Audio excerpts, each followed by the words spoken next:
தினம்தோறும் விளக்கேற்ற நல்ல எண்ணெய் இதயம் நல்லெண்ணெய். வரலாற்றின் ஒரு பகுதியாக இருக்க வேண்டுமா அல்லது புவியியலின் ஒரு பகுதியாக இருக்க வேண்டுமா என்பதை பாகிஸ்தான் முடிவு செய்ய வேண்டும் என்று இந்திய ராணுவ தளபதியான ஜெனரல் உபேந்திர திவேதி எச்சரிக்கை விடுத்துள்ளார்.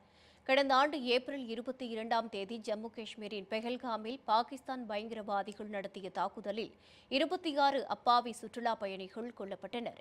இதையடுத்து பாகிஸ்தானுக்கு பதிலடி தரும் வகையில் ஆபரேஷன் சிந்தூரின் மூலம் அந்நாட்டில் செயல்பட்டு வந்த லஷ்கர்-இ-தொய்பாவின் தலைமையகமான முரேட்கேவிலும் ஜெய்ஷ்-இ முகமதின் தலைமையகமான பகவல்பூரிலும் இந்தியா தாக்குதல் நடத்தியது.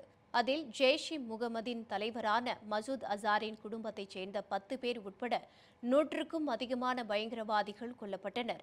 அது மட்டுமல்லாமல் நூர்கான், சர்கோதா, முரீத், சியால்கோட், ஜாகோபாபாத் ஆகிய பாகிஸ்தானின் முக்கிய விமானப்படை தளங்களின் மீது நடத்தப்பட்ட தாக்குதலில் பாகிஸ்தானின் F-16, J-10CE, C-130 உள்ளிட்ட 13 போர் விமானங்கள் அழிக்கப்பட்டன.